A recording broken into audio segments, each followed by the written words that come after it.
Hey there, and welcome to your personalized deep dive. Today, we're taking a trip to West Africa. Exploring a country that often gets painted with the same brush. Benin. You specifically wanted to explore its Wikipedia page. Which I'll admit doesn't exactly scream thrilling read at first glance. But that's the beauty of these deep dives, uncovering those hidden gems beneath the surface. We're on a mission to find out what makes Benin tick, beyond the usual headlines. And you'd be surprised how much there is to uncover. Benin's story is a tapestry woven from ancient empires, colonial struggles, revolutionary ideals, and, of course, a vibrant cultural spirit that persists to this day. See, I love that you used the word tapestry. Because even starting with the name Benin, we're talking about a shift in identity. It wasn't always that way, was it? Not at all. Until 1975, this nation was known as Dahomey, a name tied to a specific kingdom, the Kingdom of Dahomey, and even more specifically, the Fon people. Now, while they were a major force, imagine inheriting a national identity tied to just one group in a country with over 40 distinct ethnicities. Not exactly a recipe for unity. I can see how that would cause some friction. So switching to Benin, which references the Bight of Benin, a significant waterway in the region. That was a way of hitting the reset button, creating a more inclusive identity for everyone. Exactly. It was a way of saying, we're more than just the legacy of one kingdom. But to understand Benin's journey, we have to go back further, to the period before European colonialism. Imagine this, a patchwork of city-states, tribal regions. Each with its own language, customs, and ambitions. And right in the thick of it, this powerful empire emerges. The Kingdom of Dahomey. Those Black Spartans, as some historians call them. Seriously, how can you not be intrigued by a nickname like that? It definitely captures the imagination, doesn't it? And they earned that reputation. The Dahomeys were known for their military prowess, their strict discipline, and their elite women warriors. The Dahomey Amazons. Picture this, highly skilled, fiercely loyal, and wielding weapons with deadly precision. They were instrumental in Dahomey's rise to power, striking fear into the hearts of their enemies. Okay, wait, hold up. We need to spend a little more time on these Amazons. Women warriors in this time period. It's not exactly something you learn about every day. And their story is more than just fighting skills, though those are certainly impressive. These women were often recruited at a young age, trained rigorously, and swore off marriage and motherhood to fully dedicate themselves to their roles as warriors. Talk about breaking societal norms. They were a force to be reckoned with, playing a key role in defending Dahomey's territory and expanding its influence. It sounds like Dahomey was building a real empire. But you can't talk about this period without addressing the elephant in the room, the slave trade. It's a dark stain on human history. And sadly, Benin, or the Slave Coast as it was notoriously known, was deeply entangled in it. It's a tragic reality. And to truly understand Benin's story, we have to confront this difficult past. The kings of Dahomey saw the slave trade as a source of immense wealth and power, and they actively participated in it, capturing and selling their own people to European traders. This wasn't just a side hustle. It was a major pillar of their economy. It's hard to fathom the human cost of this trade. And it wasn't just the physical act of enslavement.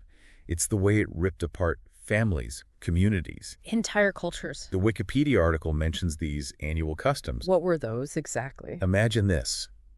Grand, elaborate ceremonies where the kings of Dahomey would publicly display their wealth and power. Often involving the distribution of gifts, including tragically enslaved people. These events were a chilling reminder of the horrors of the slave trade, a system that dehumanized and exploited millions for profit. It's a haunting thought. And it makes you wonder about the lasting impact of that period on Benin's social and cultural landscape.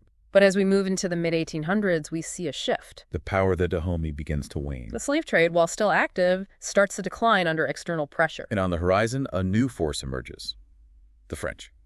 You've hit on a crucial turning point. Dahomey's decline coincided with the rise of French imperialism.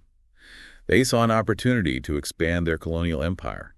And by 1892, Benin, then still Dahomey, became a part of French West Africa. But it's interesting, the Wikipedia entry mentions that the French didn't exactly rush to develop Benin the way they did with some other colonies. They called it a preserve. Almost like an afterthought. What's the story there? It's true. Unlike some other colonies where they found resources they could immediately exploit. The French initially didn't see Benin as a high-priority investment. They held on to it, sure, but it was more of a just-in-case territory. A reserve, should they discover something valuable later.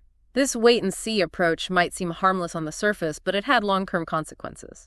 It meant that Benin didn't experience the same level of infrastructure development or investment as some other French colonies, and that economic disparity would continue to cast a shadow even after independence. That's fascinating. It's like they were putting Benin on hold while other colonies got the fast track to modernization.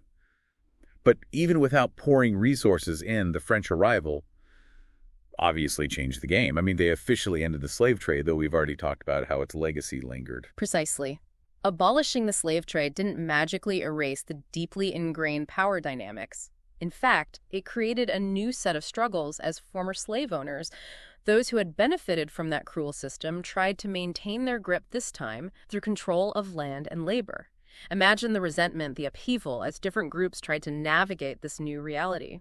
It's a good reminder that historical events don't happen in a vacuum, right? One thing leads to another, and the aftershocks can be felt for generations. Exactly. And that brings us to the mid-20th century, a time of sweeping change across Africa as colonial empires crumbled.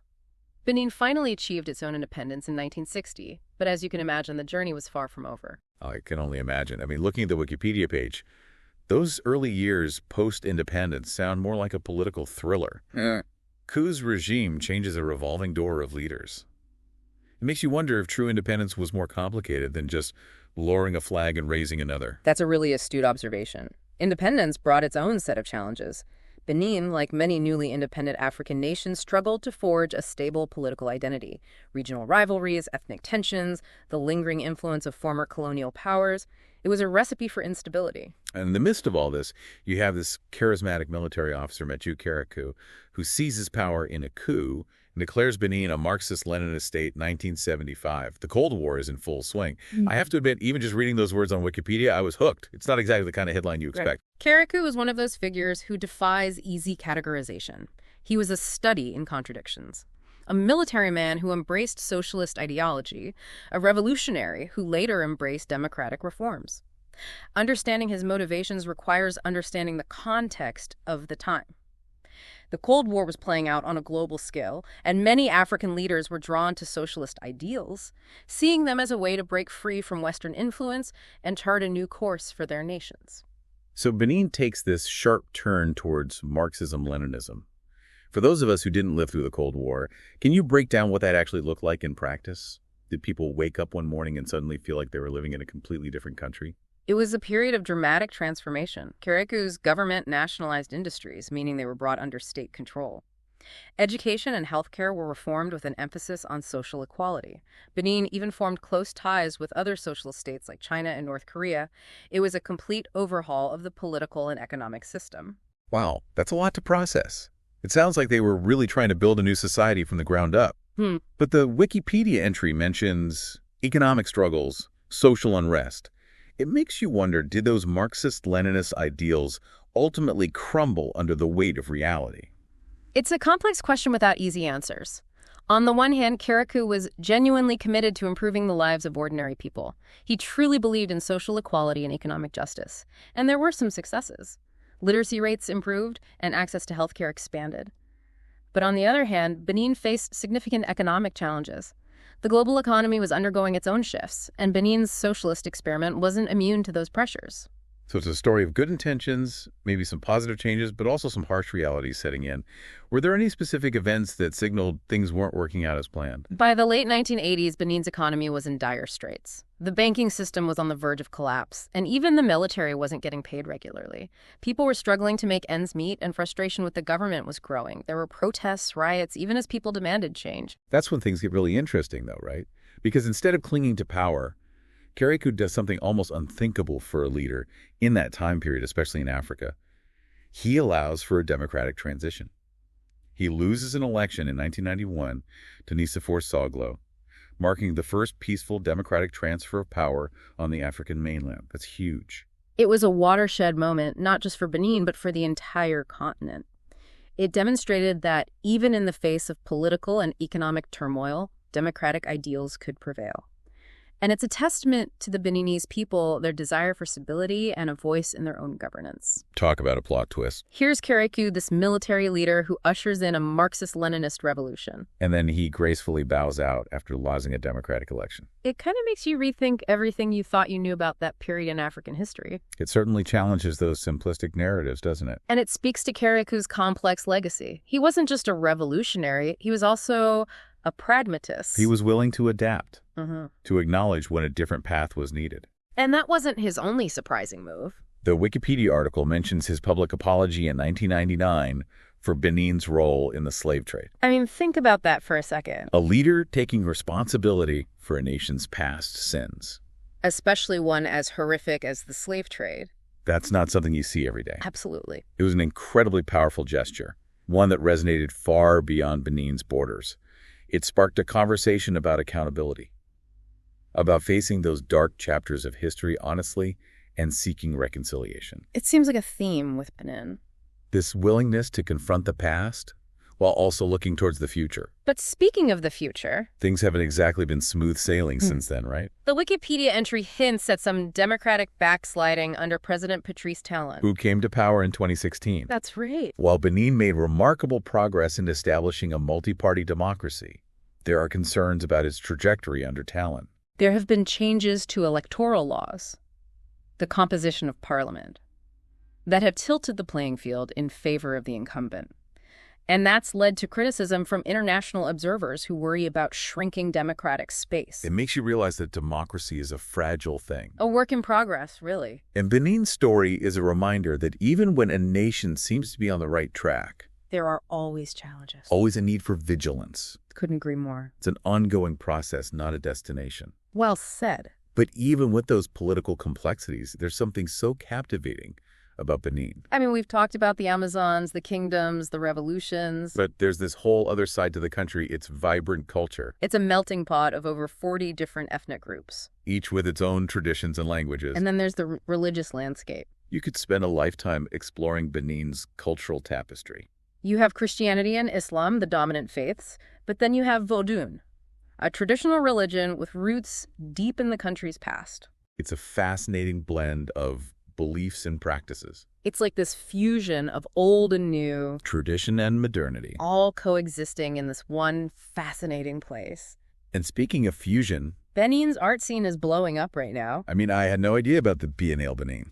This international art exhibition that's been happening since 2010. It seems like they're really making a splash on the global stage. Absolutely. The Bienvenue has become a platform for contemporary Beninese artists to showcase their unique perspectives and talent. It's a testament to the country's creative energy and its growing influence in the art world. This deep dive has been quite the ride. We've journeyed through centuries, uncovered hidden histories, encountered larger-than-life figures. It's amazing how much we've gleaned from just one Wikipedia page. But I get the feeling we've only scratched the surface of what Benin has to offer. And that's the beauty of it all, isn't it? It sparked a curiosity, a desire to learn more. And that's what these deep dives are all about. Couldn't have said it better myself. So, to our listener, the one who sent us down this fascinating rabbit hole, we hope this deep dive has given you a new appreciation for Benin, its tumultuous past, its vibrant present, and its unwritten future. From ancient kingdoms to modern art. It's a country brimming with stories waiting to be told. And who knows? Maybe this is just the beginning of your own exploration. Until next time on The Deep Dive.